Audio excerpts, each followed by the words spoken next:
Hi, this is Dawn Erling with SellThisMobileHome.com. I'm up here in Rexburg, Idaho, just evaluating another mobile home park for possibilities of being able to find homes to be able to buy.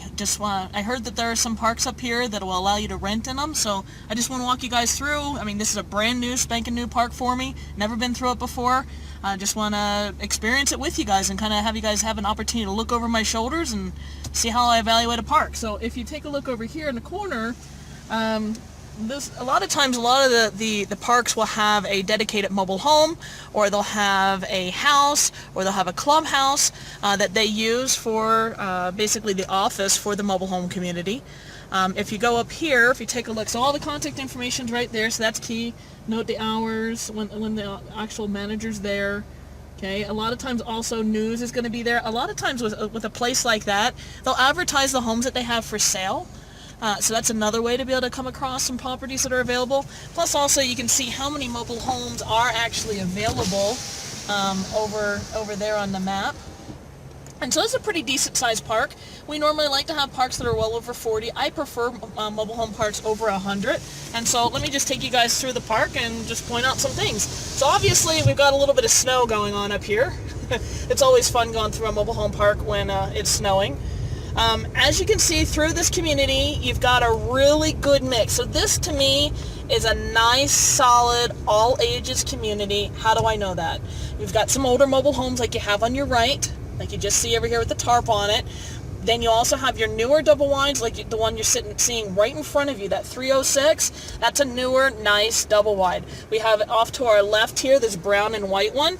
That's a newer single wide. So we have and then also if you go back over to your right, we have an older single wide. So if you have a good mix of single wides, double wides, newer and older, you have a better chance of being able to get top dollar for your mobile home. If it's all a whole bunch of single wides all clamped together and there's not much space, I mean, a lot of these home sites have some room. I mean, there is some really, there's places where they could fence their yard for animals as well as also children.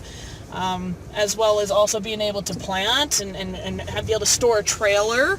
You know, those types of things are things that you're looking for that make it appealing and conducive to families, all ages. The reason why I like all ages parks is that it gives, you have more of a broad,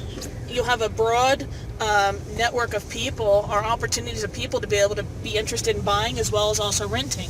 This mobile home that you just went past right here, that is that one that you're just looking at. I'll actually turn the corner so you can take a look at it.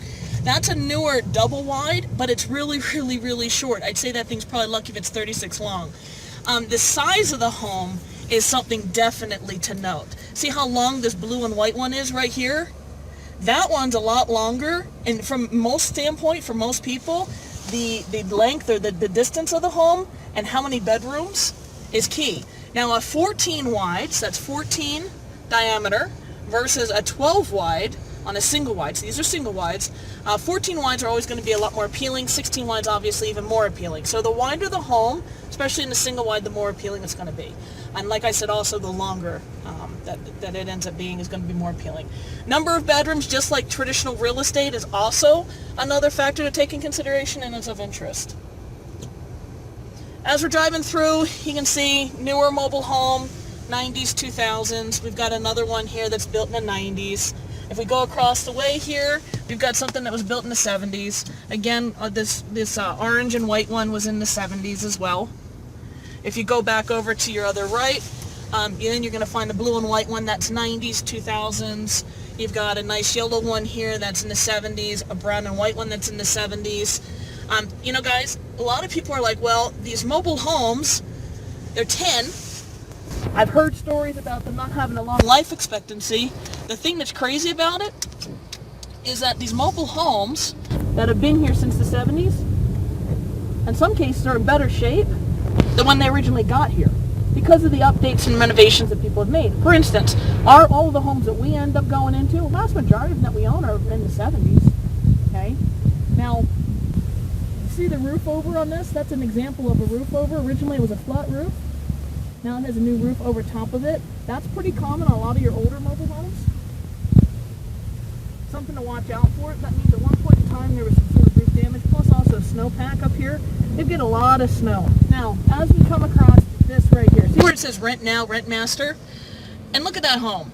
Basically what they're saying right there with that home is that we are allowing rents. Now that might only be and pertain to the park, but that also might be an opportunity for us as investors to be able to come into the park and be able to rent it out.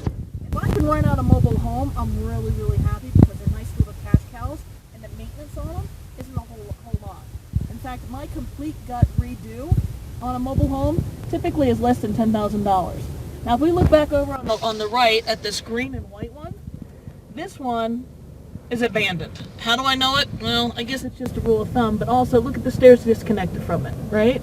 You don't have, and there's trash, windows are drawn. It's probably something, that would be an example of a mobile home that I would note, and that I would contact the park manager and see if it is available for sale. Maybe it's through them, maybe it's a private party, maybe it was abandoned. There might be a great way, quick, easy way to be able to come across a mobile home in this community that may not be actively or readily listed for sale. Sometimes you're also going to have add-ons like this. Vast majority of the time, those add-ons are going to be something that wasn't up to, let's say, the original standard of construction for the mobile home and might actually have affected the structure itself. Something like this over here. Now, this mobile home, for sale by owner, great. A lot of times they'll only give you a little detail. The vast majority of the mobile homes that I've ever come across were ones that were only advertised in the park with a small little sign.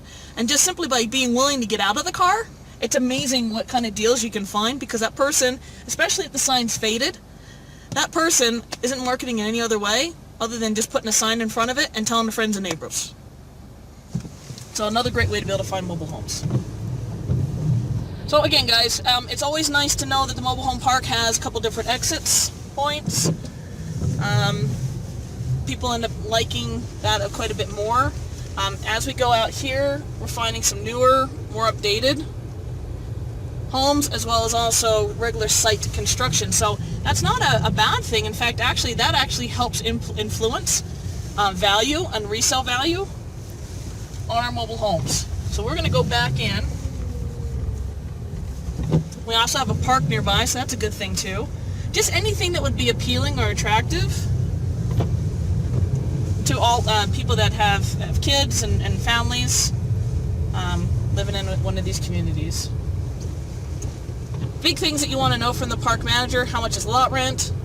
You want to find out whether they work with investors or not. Some of them will not. Some of them want to have all their homes. Now note this over here. See that little tower out there? You see it right there? Straight ahead, see a little piece of metal sticking out with some wires around it. Okay, that is the utility pole for a vacant lot. Vacant lots are things I always look for, because that means opportunity in a lot of cases for us to be able to bring mobile homes and work with the park manager to help them fill up their park. A lot of times they don't have the budget, they don't have the resources in which to be able to bring mobile homes in, nor do they want to deal with the headache and hassle of having to resell it. So a lot of times they'll just let it sit there until somebody comes in and says, hey, I'd like to put my mobile home there. The thing that's a benefit of that is a lot of cases what they'll do is they'll allow you some sort of credit toward being able to bring it in. So they might say, hey, we'll give you a flat $5,000, a flat $10,000, or we'll pay for the transport and the setup in our park. But you have to keep the home here for 4 years, or 2 years, or 3 years, or 5 years, or 10 years. In some cases, you also can get them to allow you to have free lot rent for a period of time as well. So just some additional things to be able to know what to ask for, and always, always, always get it in writing.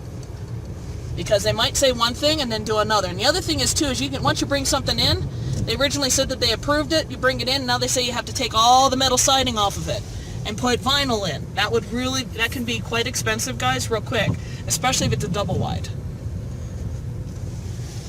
So those are some of the initial things to take a look at when you're starting to evaluate mobile homes in the community.